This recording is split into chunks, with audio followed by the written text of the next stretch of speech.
नमस्कार दोस्तों, growth capital channel में आपका स्वागत है। यूएस मार्केट के फ्यूचर्स में बड़ी हलचल हमें देखने को मिल रही है दोस्तों। वहां हम देख रहे हैं रेगुलर, कभी एक दिन वहां बड़ी तेजी हो जाती है, कभी एक दिन वहां बड़ी मंदी हो जाती है और इसी बीच में ट्रम्प साहब कोई ना कोई बयान देते रहते हैं। और ट्रम्प साहब जब जब कोई बयान देते रहते हैं दोस्तों मार्केट को, वो कभी बिटकॉइन को हिलाते हैं, कभी यूएस मार्केट को हिलाते हैं, कभी गोल्ड को हिलाते हैं। मगर ये कब तक चलेगा? आखिर किसी न किसी चीज का एक अंत तो होता है। क्या ये 4 साल तक ऐसे ही चलता रहेगा जब तक ट्रम्प साहब रहेंगे, या मार्केट इसको डिस्काउंट करने की कोशिश कर रहा है? उससे पहले दोस्तों, कई सारे लोगों ने मुझे बहुत सारे कमेंट किए हैं कि सर हमारे पोर्टफोलियो में 40% 50% स्टॉक डाउन हो गए हैं, अब हमें क्या करना चाहिए? दोस्तों आज इस सवाल का जवाब भी आपको इसी वीडियो में देखने को मिलेगा, तो वीडियो को अंत तक जरूर देख लेना। वीडियो अच्छा लगे तो लाइक जरूर कर देना। और साथ ही साथ जो लोग हमारे टेलीग्राम ग्रुप से जुड़ना चाहते हैं उनके लिए डिस्क्रिप्शन बॉक्स में मैंने लिंक दे रखा है, वहां जाकर वो टेलीग्राम से भी जुड़ सकते हैं ताकि हर एक खबर आपके पास समय समय पर पहुंचती रहे दोस्तों। तो सबसे पहले यूएस फ्यूचर्स को अगर हम देखते हैं दोस्तों, तो करीब करीब डाउ यहां पर अच्छा खासा गिर रहा है।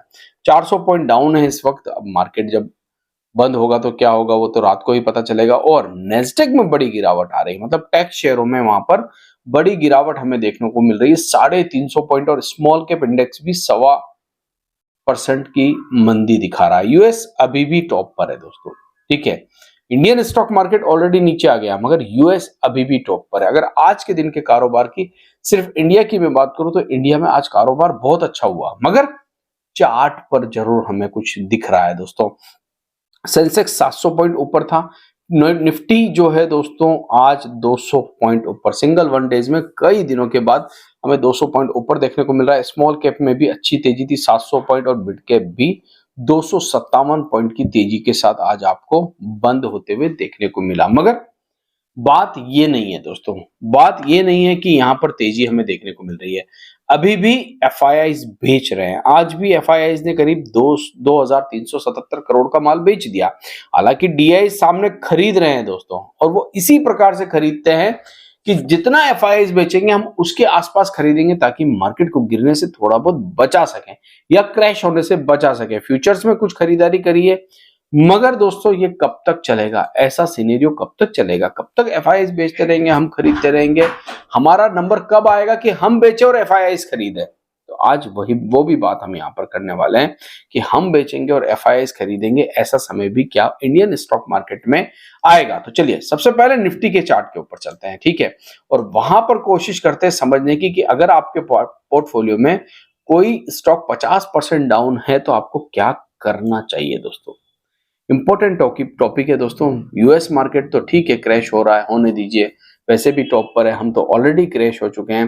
देखिए यूएस मार्केट आज भी ऊपर है, मगर हम ऊपर से कितना नीचे गिर चुके हैं। मतलब वो सिनेरियो हमने देखा पिछले 3 महीने में, जो शायद इंडियन स्टॉक मार्केट में अब हिस्ट्री बन रहा है कि फरवरी का मंथ सबसे ज्यादा गिरावट वाला मंथ रहा, मगर हम सितंबर से ही गिर रहे हैं, 26,000 से गिर रहे हैं। अब एक चीज तो आप लोगों को समझ में आ रही होगी यहाँ पर कि ऊपर से जब हम 26,000 से गिरे दोस्तों, तो मिड कैप स्मॉल कैप की धज्जियां सबसे ज्यादा उड़ी। मगर आपको ये भी समझना होगा कि जब हम 18,000 पर ट्रेड कर रहे थे और हम जब 26,000 पर गए तो सबसे ज्यादा चले भी तो मिड कैप स्मॉल कैप ही थे। जब हम यहाँ ट्रेड कर रहे थे दोस्तों, करीब करीब आप मान के चलिए 16-17,000 के आसपास 2023 और 2024 मार्च का महीना 2024 का, तब हमने जो स्पीड पकड़ी थी 16-17,000 से, वो स्पीड दोस्तों सबसे ज्यादा बढ़ी। मगर इस बीच में आपको याद होगा कि 2022 दिसंबर के समय मार्केट में गिरावट आई थी और निफ्टी 18,000 से गिरता हुआ 16,000 पे आया था। अब मैं आपको कुछ बात बताना चाहता हूं, वो बात जो शायद आप लोगों के मन में है कि क्या हमें अगर अपने पोर्टफोलियो में कोई स्टॉक 50% है तो उसको एवरेज करना चाहिए। जी हाँ, तो एक चीज आप मेरे को बताइए, एवरेज कब करना चाहिए और क्यों करना चाहिए? एवरेज इसलिए करना चाहिए कि माना कि आपका स्टॉक अच्छा है, आपकी कंपनी फंडामेंटली बहुत अच्छी है, बस इसलिए गिरा है कि मार्केट में गिरावट आई है, तो आपको एवरेज करना चाहिए।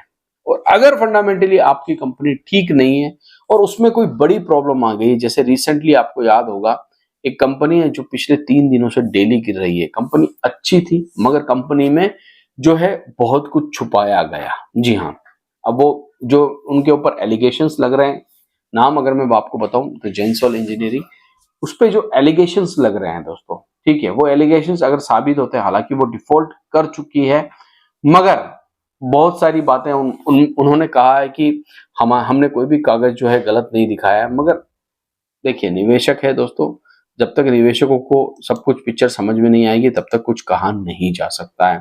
तो ऐसी कंपनी अगर है आपके पोर्टफोलियो में तो पहले आप उसकी खबरों पर नजर रखिए कि क्या पॉजिटिविटी बन रही है, क्या जो कंपनी के ऊपर इल्जाम लगाए गए हैं वो ठीक हो रहे हैं। तो आप इस प्रकार की कंपनियों में सोच सकते हो। अगर मान लीजिए आपकी कंपनी बहुत अच्छी है, क्वार्टरली रिजल्ट बहुत अच्छे आए हैं, ठीक है, जिसमें आपने निवेश कर रखा है, वहां पर प्रमोटर भी अपनी स्टेक बढ़ा रहे हैं, वहां पर एफआईआईज भी अपनी स्टेक बढ़ा रहे हैं, वहां डीआईआईज भी बढ़ा रहे हैं, हो सकता है इनमें से कोई कम भी करे, ऐसा जरूरी तो नहीं है कि सबने ही बढ़ाई हो। मगर फंडामेंटली स्ट्रॉन्ग का मतलब है डेट कम कर रही है, ठीक है, और साथ ही साथ रिजल्ट अच्छे दे रही है, सिर्फ इसलिए गिरी है कि बाजार गिरा है। तो ऐसी कंपनियों को दोस्तों एवरेज करना चाहिए। मगर क्या मार्केट में बॉटम बन गया तो आप एवरेज कर लें? देखिए, बाजार में बॉटम कब बनेगा ये कह पाना थोड़ा सा मुश्किल है सभी के लिए, और नामुमकिन तो नहीं है मगर मुश्किल है। मगर जब इतनी गिरावट हो जाए कि 50-50, 60-60% आपके स्टॉक गिर जाए तो एवरेज करने में भलाई ये होती है दोस्तों कि जब बाउंस बैक आता है तो एवरेज किया हुआ प्राइस आपके लेवल पर बहुत जल्दी आ जाता है। मान लीजिए किसी कंपनी का शेयर आपने 500 रुपए में खरीदा और आप इंतजार कर रहे हो कि ये दोबारा 500 पे आएगा तब मैं बेचूंगा या प्रॉफिट बनेगा, तो दोस्तों उसको समय लगेगा। और आज अगर वो वही शेयर आपका 250 पे है और आप उसको एवरेज कर लेते हैं तो बेहतर ये होता है दोस्तों कि 250 रुपए का प्राइस जल्दी आ जाता है। तो मुझे लगता है ये जो समय है, ये एवरेज करने का समय है दोस्तों, ठीक है। अब आपको देखना है कि आपके पास पोर्टफोलियो में किस प्रकार के स्टॉक है, ठीक है। अब ये तो हो गई दोस्तों आप लोगों की बात, जो आप लोग कह रहे थे कि एवरेज करना चाहिए या नहीं करना चाहिए। तो मुझे लगता है एवरेज करना चाहिए अगर फंडामेंटली स्ट्रांग है कंपनी तो। दूसरी बात अब मार्केट की करते हैं। आज बाजार दोस्तों एक तेजी दिखा रहा था, मगर उसके पीछे मार्केट की दिग्गज कंपनी रिलायंस का हाथ था। रिलायंस में आज 2% से ज्यादा की तेजी थी और इसी वजह से आपको निफ्टी भी ऊपर देखने को मिल रहा है। हालांकि मिड कैप स्मॉल कैप भी ठीक चल रहे थे। अब इस लेवल पर आने के बाद अब सपोर्ट जो है वो नीचे है, हमारा वही सपोर्ट है आज भी, कौन सा 21,700, और ऊपर हडल आ रहा है दोस्तों, जो कि रिसेंटली का हडल बना हुआ है वो आ रहा है 22,700 पर। 22,700 पर अब निफ्टी का एक बड़ा हडल आ रहा है। मुझे लगता है अगर निफ्टी किसी लेवल से इसको क्रॉस करके ऊपर 2 कैंडल बनाएगा, जी हाँ, ऊपर 2 कैंडल बनाना बहुत जरूरी है इस लेवल के। अगर इस लेवल के ऊपर 2 कैंडल बनाता है तो अगला लेवल निफ्टी के लिए सीधा 23,000 आप मान सकते हैं। यहां पर अगर मैं ट्रेंड लाइन के जरिए आपको बताना चाहूं तो ये वाला लेवल दोस्तों निफ्टी में निकल कर आ रहा है, मतलब 23,800, इतना बड़ा जंप। जी हाँ, अगर इस लेवल को क्रॉस करके 22,800 को क्रॉस करके निफ्टी 2 बड़ी कैंडल बना देता है, ग्रीन कैंडल, तो अगला लेवल 23,800 यानी कि 1,000 पॉइंट की रैली निफ्टी देने के लिए तैयार हो रहा है। अब इसमें जरूरी नहीं कि सारे मिड कैप स्मॉल कैप चलेंगे, क्योंकि आज हमने देखा एक्सपायरी थी और रिलायंस के जरिए, जी हाँ, रिलायंस के जरिए आज निफ्टी को जो है ऊपर रखा गया दोस्तों। जी हाँ, रिलायंस के जरिए निफ्टी को ऊपर रखा गया। तो फिलहाल इस समय एवरेज करने का समय है दोस्तों। अब आपको डिसाइड करना है कि कंपनी आपके पास कौन सी है और जो कंपनियां आपके पास है उनके रिजल्ट कैसे आए हैं पिछले क्वार्टर के, साथ ही साथ फंडामेंटल कितने स्ट्रॉन्ग हुए हैं वो।